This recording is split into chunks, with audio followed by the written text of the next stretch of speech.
Ogbo long life. Akabo, welcome.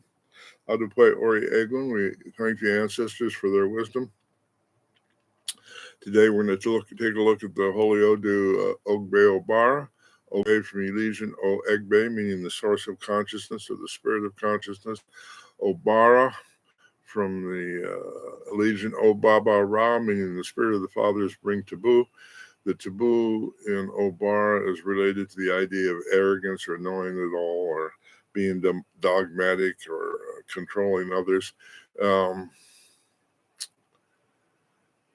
So Ogbe Obara is telling us that we have an open road to manifesting humility rooted in good character, Iwa Pele. The verse, on first glance, looks like it's talking about creating a relationship or finding a wife, but it's my opinion that verses have multiple layers of meaning, so it could have that meaning depending on the intention of the client. But usually these verses, especially when you're doing divination for yourself, where it speaks of marriage, the real reference there is the integration of right brain and left brain thinking.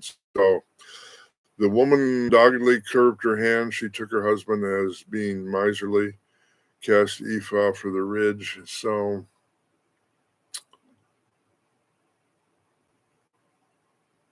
usually the name of the diviner is the solution to the problem.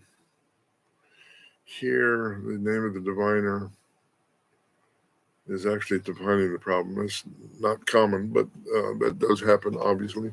So talking about a person being in need, and that's specifically a reference to a lack of balance, right brain, right brain. So by implication, the name of the diviner as the solution to the problem is right brain, left brain, balance, stasis, or integration. Cast divination for the ridge, the one that was going to marry Melon as wife. How would I have a wife, he asked. The ridge combined 2 cowries of 3. He went to the house of an awal. They told him that he would have a wife.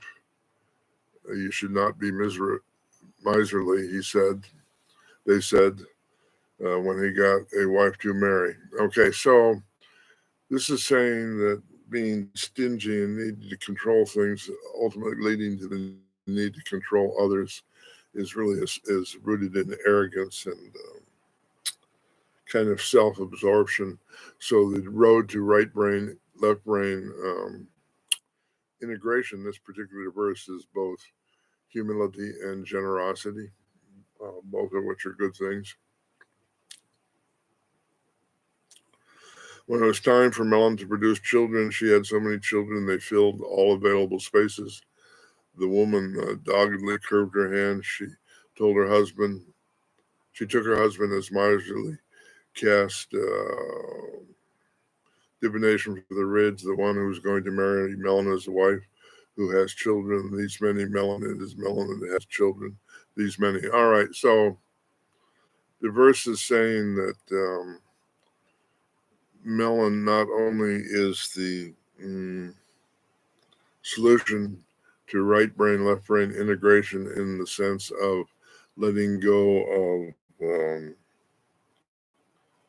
being fearful of losing your belongings. Once you let go of that, the integration of right brain, left brain, or the marriage between Arumila and Melon inherently creates abundance in the form of children, in this case, inherently creating abundance as a reflection of the nature of reality. Arumila says that life was made to work, life is inherently abundant. Where it's not inherently abundant, where it's not to control and manipulate others and to hoard belongings and for fear of the future, those kinds of things are not in alignment with the essential nature of reality and cause problems. When we're out of alignment with reality, we're creating resistance, or EB.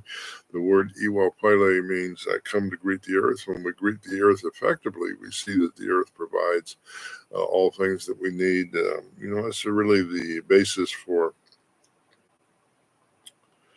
Zulu concept of Ubuntu, which means contributionism rather than hoarding things. People explore their imagination and their gifts of creativity to share the products of their inspiration with the rest of the world. So this verse is kind of encapsulating that idea. Yireh Ashe Tov.